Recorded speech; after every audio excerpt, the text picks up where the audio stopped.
नमस्कार दोस्तों, संसद का विशेष सत्र आज यानी कि 16 अप्रैल से शुरू हुआ। इस दौरान महिला आरक्षण और परिसीमन को लेकर संसद में जमकर बहस हुई। केंद्र सरकार के इस बिल पर कांग्रेस समेत कई विपक्षी दलों ने आपत्ति जताई है। आज इसी को लेकर इस खास डिबेट में हम चर्चा करेंगे। चलिए आपको आज हमारे खास मेहमानों से मुलाकात करवा लेते हैं। हमारे साथ है बीजेपी प्रवक्ता रानू पराशर जी और कांग्रेस प्रवक्ता भारती कमावत जी। आप दोनों का सबसे पहले पंजाब केसरी राजस्थान में बहुत बहुत स्वागत है। शुरुआत कांग्रेस से करना चाहूंगा। मैडम, जानना चाहता हूं महिलाओं के अधिकार को देने वाले इस बिल पर कांग्रेस का स्पष्टीकरण क्या है? आप इस बिल के समर्थन में है या कोई स्पष्ट विरोध में है? भारती जी। सौरभ जी, सबसे पहले तो मैं ये बता दूं कि कांग्रेस पार्टी 2023 से जब सबसे पहले मोदी जी इस बिल को लेकर आए थे तो कांग्रेस पुरजोर तरीके से इसके समर्थन में थी और हम इनके साथ खड़े थे। लेकिन किंतु परंतु इफ बट्स मोदी जी सरकार की तरफ से थे, इस बिल की मंशा में थे।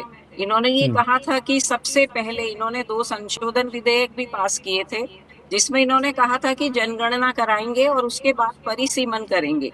लेकिन 30 महीने बाद अचानक मोदी जी को शायद सपना आया कि अब मुझे ये बिल फिर से ले आना चाहिए, और देखा जाए तो एक शगुफे के रूप में इन्होंने फिर से जनता के सामने या संसद में लाकर इसे खड़ा कर दिया। क्योंकि मोदी जी को लग रहा था मेरा जनाधार घट गया है, 400 की बात करते करते 240 पर आकर गाड़ी अटक गई और जनाधार बिल्कुल सिरे से गिरता जा रहा है। और पीछे से इनकी सरकार की, चाहे केंद्र हो चाहे राजस्थान हो, इतनी जबरदस्त आलोचना हो रही है क्योंकि अपने जमीनी मुद्दों को, अपनी योजनाओं को आज तक धरातल पर उतार कर नहीं ला पाए। लेकिन फिर भी कांग्रेस अभी भी इस बिल का समर्थन करती है, क्योंकि राजीव गांधी तो लड़ी साल भर से इसी कार्यक्रम को चला रखा है इन्होंने कि मैं महिलाओं को साथ लेकर चलूंगा, जो गरीब अगर महिलाओं को साथ लेकर चलने की प्रयास होता तो अब तक ये बिल लागू क्यों नहीं किया गया? क्योंकि एक लंबा वक्त, एक लंबा अरसा कांग्रेस को भी मिला मैंने था। आपको बिल्कुल प्रथमतः ये स्पष्ट कर दिया है कि हम इस बिल के पक्ष में हैं, लेकिन हम ये अच्छे से जानते हैं कि देश की 75% आबादी जो ओबीसी वर्ग से है, जो इस देश की राष्ट्रीय उत्पादकता, टैक्स, कृषि और मैन्युफैक्चरिंग, जिन कामों में इस देश की 75% आबादी हमारे साथ है, इस देश की जनता है जो एक तरह से बिल्कुल वंचितों की तरह है,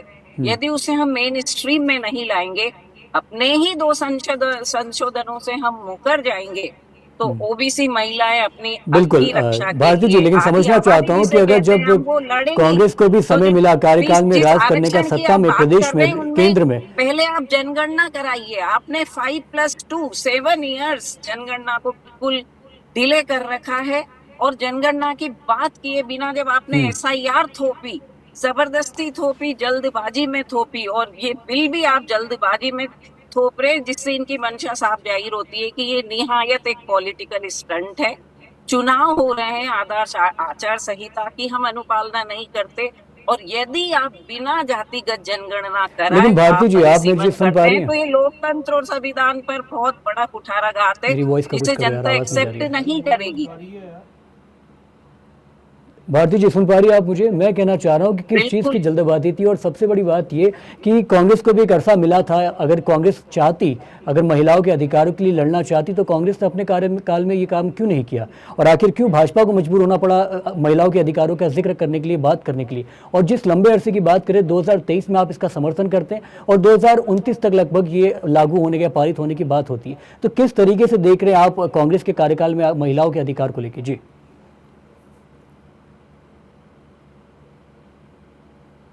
लगता है नेटवर्क की वजह से भारती जी आपसे मुलाकात नहीं हो पा रही। लेकिन रानू जी, अगर आप सुन पा रही हैं मुझे, तो मैं समझना चाहता हूं कि स्पष्ट आरोप लगाए जा रहे हैं विपक्ष द्वारा, भाजपा पे स्पष्ट आरोप ये लगाए जा रहे हैं कि आप पूर्णतः इसको स्पष्टीकरण तौर पे सिर्फ राजनीति के जरिए इस बिल को पेश किया जा रहा है और इसका एकमात्र मकसद है। भारती जी, आपकी आवाज में परेशानी आ रही है, माफ कीजिएगा, मैं आपके पास वापस लौटूंगा। रानू जी, क्या कुछ कहना चाहेंगे भारती जी ने जो तमाम आरोप सरकार पे लगाए? जी नमस्कार। जी। सबसे पहले तो मैं भारती जी ने जो अपनी बातें रखी हैं, उसके लिए यही कहना चाहूँगी कि जब भी हमारी सरकार जी कुछ भी अच्छा, बेहतर और विकास करने की बात करती है, इनको हमारे देश के तरक्की से, हमारे देश के विकास के हर मुद्दे से इनको परेशानी है। और कहने के लिए इनके पास कुछ होता नहीं है, इसलिए ये उसको मुद्दा बना के कुछ भी लेकिन रानू कह जी, रहे हैं। कहने के लिए काफी वाजिब सवाल है कि 2023 में जब इसको पेश किया गया तो आखिर इतना विलंब क्यों हुआ? ये विपक्ष द्वारा काफी वाजिब सवाल, काफी वाजिब मुद्दा उठाया जा रहा है। जी रानू जी। देखिए, हर चीज को करने में समय लगता है। हम्म। आप आज नारी शक्ति वंदन अधिनियम बिल की बात यहाँ चल रही जी। है, पूरे देश में ये एक खुशी का माहौल है नारी शक्ति के उत्थान के लिए। तो सबसे पहले मैं बता दूं आपको कि ये तैयारी अभी से नहीं है, तैयारी हम्म। तो 2020 से ही जब संसद हम्म। भवन की शुरुआत की गई थी और हम्म। उसका उद्घाटन किया गया था, तो पहले वहां बैठने की जो है व्यवस्था हमारे प्रधानमंत्री जी ने हम्म। पहले ही सुनिश्चित कर दी थी हम्म। कि नारी शक्ति और जब यहाँ पर सभी को लेके आएंगे हम्म। तब हम उसके बाद में इस बिल पर चर्चा करेंगे। तो जब व्यवस्था पहले बैठने की हो गई, उस उसमें भी इनकी पार्टी ने, इनके लोगों ने प्रश्न चिन्ह लगाया था कि ये नहीं, संसद भवन वाजिब रूप क्यों से लगाया बनाना था है। रानू जी, मैं आपकी बात से पूरी तरह सहमत हूँ। लेकिन जो अधिनियम है ये इतना ज़रूरी, इतना महत्वपूर्ण आखिर था, तो इसको तुरंत रूप से एक तरीके से पारित किया जाना चाहिए था, लागू किया जाना चाहिए था। समय लगता है, मैं समझता हूँ इस बात के लिए, लेकिन 10 साल का अंतराल। 10 साल का अंतराल तो आप कहाँ कह सकते हैं। सरकार तो 10 हम्म। साल इनकी 2014 से पहले इनकी सरकार थी। हम्म।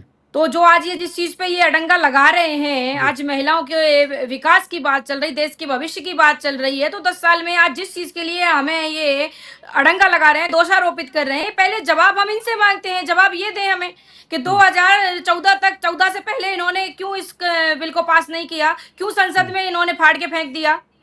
हम्म। ठीक है भारती जी, जवाब आपने ये सुना दें रानू। हमें। ठीक है, आपके तमाम सवालों का जवाब भी पूछूंगा और प्लस मेरे पास भी कुछ सवाल है, वो भी मैं इनसे पूछना चाहता हूँ। भारती जी, आपने सुना रानू जी का क्या कुछ कहना है? पहले इनके सवालों का जवाब दे दीजिए, फिर मैं अपने सवालों की तरफ बढ़ता हूँ। जी भारती जी।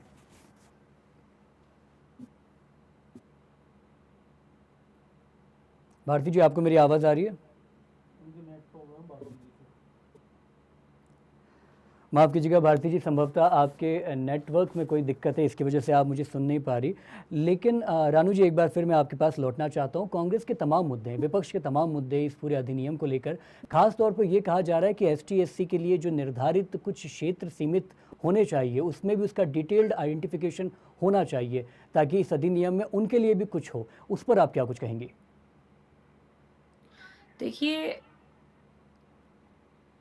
जन 2011 की जनगणना के अनुसार ही इसको लागू किया जा रहा है हम्म। और किसी भी तरीके से ये जातिगत और धर्म आधारित नहीं होगा। हम्म। इसमें सभी, किसी भी वर्ग के साथ अन्याय नहीं होगा। हम्म। प्रधानमंत्री जी ने इस चीज के लिए आश्वस्त किया है और सभी के साथ में, सभी को साथ और सभी के लेकिन मैं विकास रानू के जी लिए को इसी सबको तरीके साथ से लेकर चल बता रहे दें, हैं। बहुत गौरवान्वित मैं कांग्रेस की हूँ, चूंकि 13 में कांग्रेस की चेयरपर्सन श्रीमती सोनिया गांधी जी को हमें पास किया था कि तरीके नहीं किया, तो इसके अगेंस्ट खड़े होने का तो प्रश्न ही नहीं उठता है। हम्म।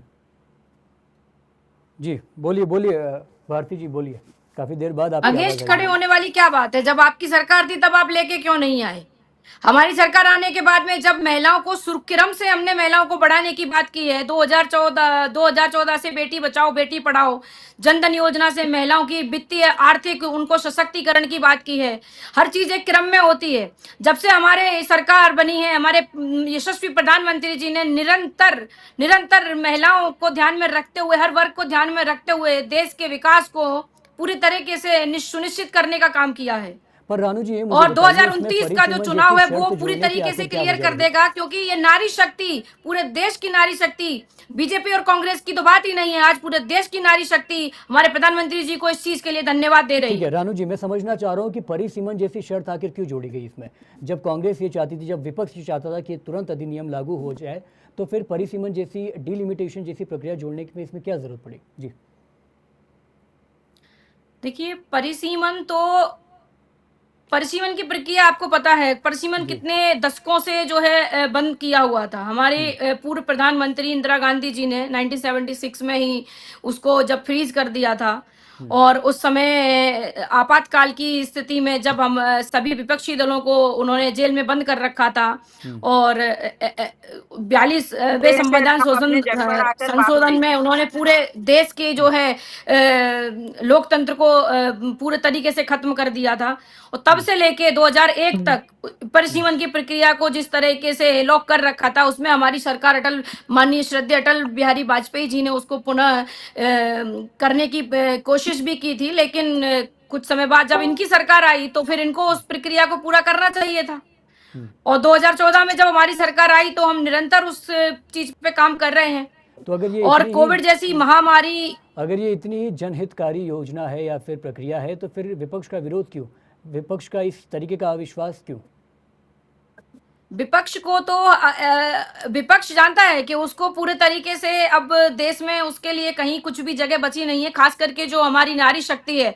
असल मायने में हमारे प्रधानमंत्री जी ने, हमारी पार्टी ने नारी शक्ति के उत्थान के लिए इस देश की हर क्षेत्र में, चाहे कश्मीर से लेकर कन्याकुमारी तक, हमारे देश की नारी को सशक्त करने का जो काम किया है, तो 2029 में जो आशीर्वाद हमें विशेषकर नारी शक्ति का मिलने वाला है, तो उससे इनके हृदय और इनके पैरों तले की जमीन जो है वो खिसक चुकी है। तो इसलिए इनका सबका स्टेटमेंट भी खिसका हुआ है। ये कुछ भी निराधार बातें बोल रहे हैं, पर ठीक कोई है बात भारती नहीं, इस जी, समय हमारे देश में माहौल है खुशी का। भारतीय जी, बहुत सरकार दिन की है, हर चुप नई करिए। योजना, ये चाहे आधी अधूरी नोटबंदी हो जानकारी जाए, लेकर चाहे नई चैनल पे संसद हो बैठी जाए, हुई है। चाहे मैं जीएसटी हो स्पष्ट जाए, कर दूं कि विपक्ष ने अपनी 2011 में, जिम्मेदारी बना ली है कि हर चीज का विरोध करना है। क्योंकि हम एक सकारात्मक विपक्ष की भूमिका निभाते हैं, तो यदि जनता का अहित होता है तो ये बोलना और लोकतंत्र की रक्षा करना, संविधान की रक्षा करना विपक्ष अपना कर्तव्य समझता है और इसके प्रति हम बिल्कुल प्रतिबद्ध हैं। मैं ये बता दूं कि 2011 की जनगणना के अनुसार यदि ये परिसीमन करते तो फिर उन्हें SIR, और ये बीजेपी मानती है, मोदी जी मानते हैं कि जो SIR कराया गया उससे करोड़ों नाम, यहाँ तक कि इन्होंने यूपी में तो 2.7% महिला वोटर्स के नाम काट दिए। तो जब जनसंख्या में इतना परिवर्तन आया है तो आप किस हक की बात करते हैं, किस बिहाफ पर आप महिलाओं को आरक्षण देंगे, किस हिसाब से आप परिसीमन करेंगे? जो पढ़े लिखे राज्य हैं, छोटे राज्य हैं, जिन्होंने शिक्षा के चलते जनसंख्या नियंत्रण किया है, उन राज्यों के लिए कौन विचार करेगा? आप तो अपनी सीटें बढ़ाने के लिए, क्योंकि आपका जनाधार बिल्कुल गिर गया है, 400 करते करते 240 पर आप आकर अटक गए। और चूंकि अब संसद का सत्र चलेगा, सारी विपक्षी पार्टियां आपसे एब्सटीन फाइल पर बात करेंगी, आपसे विदेश नीति के फेलियर पर बात करेंगी, किसानों पर बात करेंगी, युवा रोजगारी पर बात करेंगी। तो आप जवाब, 1000 खाते में आ रहे हैं, 15 लाख खाते में आ रहे हैं, फलानी योजना जनता और महिलाओं के पैसे ढीले कुछ। ठीक है, योजना सशक्तिकरण की बात कर रही थी, कितने वीडियो वायरल हो रहे हैं जहाँ भारती जी, मैं हम समझना चाह रहा हूँ, शर्मसार हो जाते हैं, हमारी जो आंखें सीटें शर्म बढ़ से रही है झुक लोकसभा जाती है की, उसको और लेकर माननीय आपका क्या विचार है? मुख्यमंत्री जी को जाकर PHQ में बैठक लेनी पड़ती है, बेतुकी बातें, तब जाकर पूरी पुलिस तरीके से हरकत में निराधार आती है। बेतुकी गर्भवती बातें, महिलाओं को, पूरे युवतियों को, तरीके से नाबालिग निराधार बच्चियों बेतुकी को बातें आप हैं। इतना उत्पीड़न दे रही है। आपके सरकार में आपने पुलिस प्रशासन को अपनी गोद में बिठा रखा है, आप उस पर सख्ती बरतिए, अपनी मॉनिटरिंग पूरे ठीक तरीके रखिए, से अपनी निराधार और जवाबदेही तय बेतुकी कीजिए। बातें हैं। ये और तो आप भला बात हो कर रहे हैं, माननीय गहलोत साहब का, राज्यों उन्होंने की, एक आप बात सैंडल कर पर रही ये हैं राज्यों ट्वीट की। किया। जो फिक्रा परस्त युवक उस युवती का पीछे से वीडियो बनाकर उसके साथ छेड़खानी कर रहे थे, राजस्थान को शर्मसार और कलंकित करने वाली घटना है। ये तो कांग्रेस की मुख्यमंत्री जी सरकार गहलोत में, साहब के कांग्रेस की संज्ञान में सरकार आ गई, में ये हमारे वीडियो वायरल हो राजस्थान गया। में पूरी तब राजधानी बनी हुई मुख्यमंत्री थी, जी बलात्कार की भजनलाल जी राजधानी की थी हमारा नींद खुली, राजस्थान। डबल इंजन की और आप सरकार, आंकड़े उठा बढ़ती के थी देखिए, सरकार।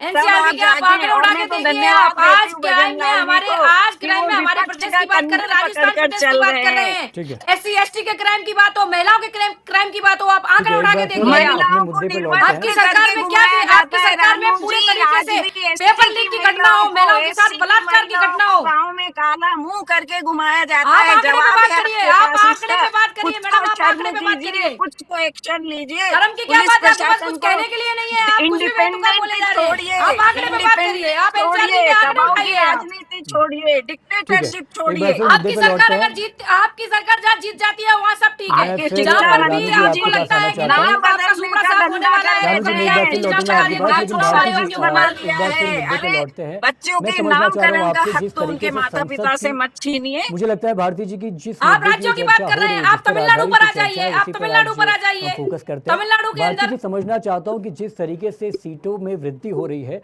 उसको लेकर कांग्रेस के क्या विचार है, आपके क्या व्यक्तिगत विचार है, जी बताएं।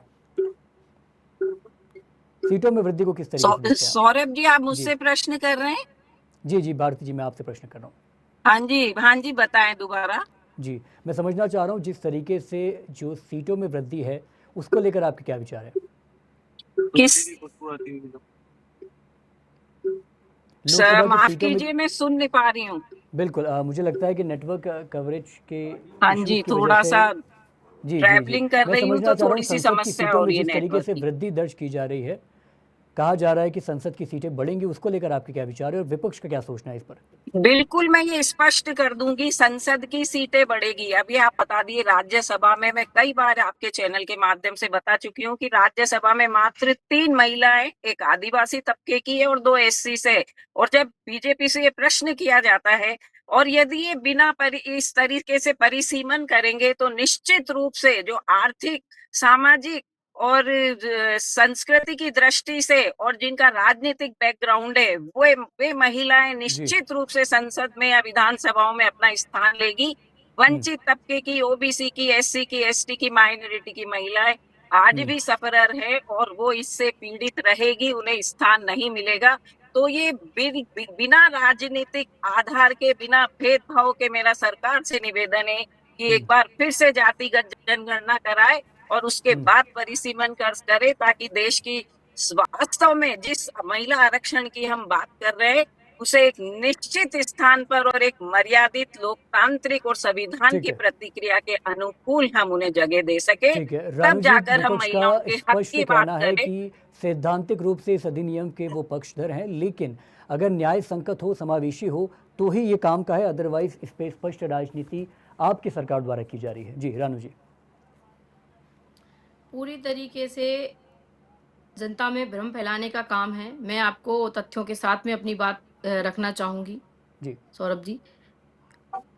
तमिलनाडु की हम तथ्य बात आपके करते हैं। पास होते तो इस तरह की तमिलनाडु कार्य की हम बात प्रणाली कर को तमिलनाडु की हम अंजाम बात नहीं करते देती हैं। 6 करोड़ 20 लाख वोटर है तमिलनाडु भारतीय में जनता चलती। और 39 अपनी लोकसभा नीयत, सीटें हैं। छह नीति करोड़ और बीस लाख मंशा वोटर पे साफ रखती 39 तो ये लोकसभा सीटें रीजन हम हैं। नहीं लेके और बैठते। वहीं राजस्थान में 5 करोड़ 30 लाख वोटर हैं और यहाँ पर 25 लोकसभा सीटें हैं।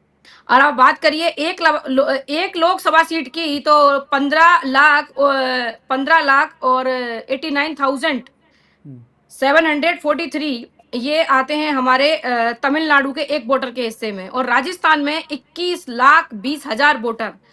अब आप बताइए कि किस तरीके से जो ये बात कर रही है यही निराधार हो जाती है ये बात पूरे तरीके से। इस तरह से तो राजस्थान और मतलब हमारे उत्तरी भारत का राजस्थान जो है ये यहाँ पर हमारे साथ अन्याय हो रहा है। पूरे तरीके से आप भ्रम फैला रहे हो। उत्तर दक्षिण की बातों में भ्रम फैला रहे हो। परसीमन को लेकर आप भ्रम फैला रहे हो।